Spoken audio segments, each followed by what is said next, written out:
Hi hello welcome to my channel Sujatha sari collections and tailoring. ఈ blouse చూడండి, work blouse, computer work blouse, already stitching చేసిన blouse ఇది. దీన్ని కొద్దిగా రిపేర్ చేయాల్సి ఉంటుంది. ఇప్పుడు నేను చూపిస్తాను అదేంటో. బ్లౌజ్ మొత్తం బాగానే ఉందనిపిస్తుంది కదా మీకు. ఇక్కడ చూడండి, కింది భాగాన కొంచెం అతుకేసారు. అదేంటంటే ఈ నెక్ చాలా చిన్నగా అయింది. వర్క్ చాలా కిందకేయడం మూలాన ఈ నెక్ చాలా చిన్నగా వచ్చింది. కుట్టేటప్పుడు చిన్నగా కుట్టారు. మా అక్కయ్యది బ్లౌజు. మా అక్కయ్యకి ఇంకా కొంచెం నెక్ కొంచెం పెద్దగా ఉండాలి, దానికోసం చిన్నగా అయిందని చెప్తే కొంచెం ఇక్కడ మళ్ళీ జాయింట్ వేసేసారు. చూడండి, అతుకేసేసారు కింద 1 ఇంచ్ మందము.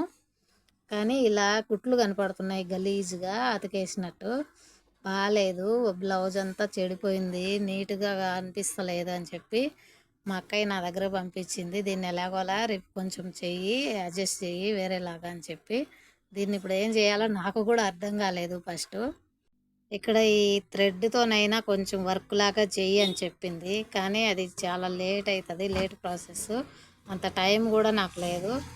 ఏం చేయాలా, దీన్ని ఎలా చేయాలా అని చెప్పి బాగా ఆలోచించిన తర్వాత నేను ఎలా చేశానో చూడండి. ఇలా ప్యాచ్ చేసేసానండి.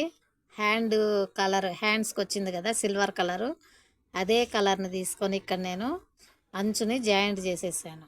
ఎందుకంటే ఇట్లా అయితే కొంచెం మనకు నీట్గా ఉంటుంది అనుకున్నాను. ఇదిగో చూడండి, హ్యాండ్లో ఉంది చూడండి సిల్వర్ కలర్, సేమ్ అదే క్లాత్తో ఇక్కడ ప్యాచ్ చేయడం జరిగింది. చూడండి ఇప్పుడు ఎలా ఉంది, పర్లేదు కదా కొంతవరకు అయినా. ఇంతకు ముందు కంటే ఇప్పుడు కొంచెం బెటర్ అనిపించింది నాకు. డిజైన్ బ్లౌజులు ఖరాబ్ అయితే చాలా బాధేస్తుందండి. ఎంతో ఇష్టంగా వర్క్ చేయించుకుంటాం కదా, అవి సెట్ అవ్వకపోయినా ఇలా ఏదైనా రిపేర్ అయిందనుకో చాలా బాధ అనిపిస్తుంది. 100% అలా కాకుండా చూసుకోండి. ఒకవేళ ఏదైనా మిస్టేక్ జరిగితే మటుకు మీరు కొంచెం ఇలా ఏదైనా అడ్జస్ట్ చేసుకోవడానికి ప్రయత్నం చేయండి. వీడియో మీకు నచ్చింది అనుకుంటున్నాను.